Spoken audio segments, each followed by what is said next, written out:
Okay, I've started to unbox this Rikon 10-inch bandsaw. The first thing I took out was the table. And from just getting the table out of the box, this is super nice.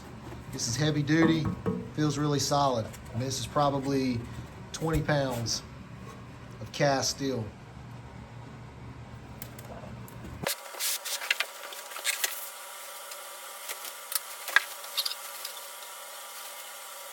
It's got a nice steel frame here. Wow, it feels heavy duty. It doesn't feel like junk, that's for sure. You'll see how it cuts. But so far, it's shaping out to be pretty nice. This thing is supposed to weigh 68 pounds. This is pretty stout post here. These are all pretty stout housings. Feels like it's built solid. When I made this bench here, I put this side wing on and stepped it down. So when I put the saw on there, the table is at a comfortable height. Hopefully comfortable height. We'll see how that goes. There were a lot of reviews online that said when they got the saw, this base plate here was bent. Now, I saw the pictures, they were bent. Thank goodness mine came and it's nice and straight.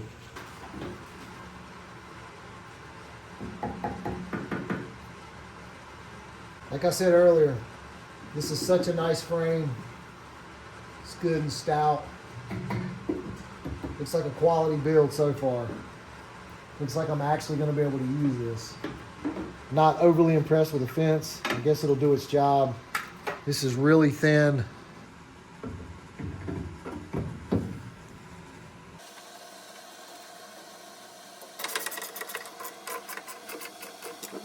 The roller goes up. This channel goes back. It's going to mount just like that with these two star screws.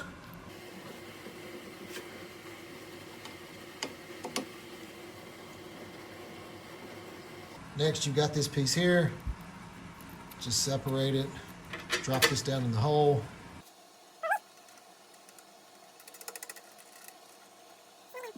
When you put the rib fence on, you're going to want to spin this until you get enough tension on this back piece back here where you can lever this over and it locks down securely. If you turn it too many times, you're not going to be able to turn it over. So you'll find that sweet spot.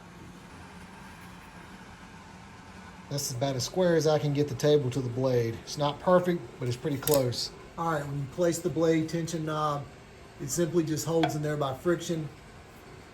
It's got those two little tabs on each side of the round part. Here's the tracking knob to unlock it. Now you can adjust the tracking knob, then lock this back down to make sure it doesn't move. This controls the guide height here up and down. You unlock it with this knob, then by turning the knob, when you get it where you want it, just snug this down. When you want to set these guide rollers to the proper placement on the blade, you unlock this handle, then you can slide them in or out. The manual says to have them 1/16 inch back from the lowest part between the teeth here. So I'm just kind of eyeballing it. Looks pretty close right there. Lock it down. Okay, you also want to set these guide rollers here to where they're within 1/32 from the blade on either side. So I've adjusted this one. This one needs to come in a little bit. It's simple. Just loosen this up, push it in, tighten it down. You're going to want to do the same thing with these lower rollers as well. These are the wheels that lock the cover panels in place. Very simple. Same thing up top.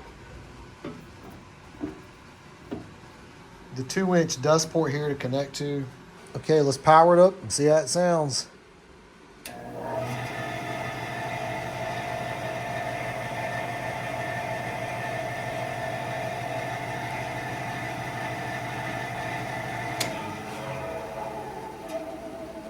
Sounds like it's running like a top.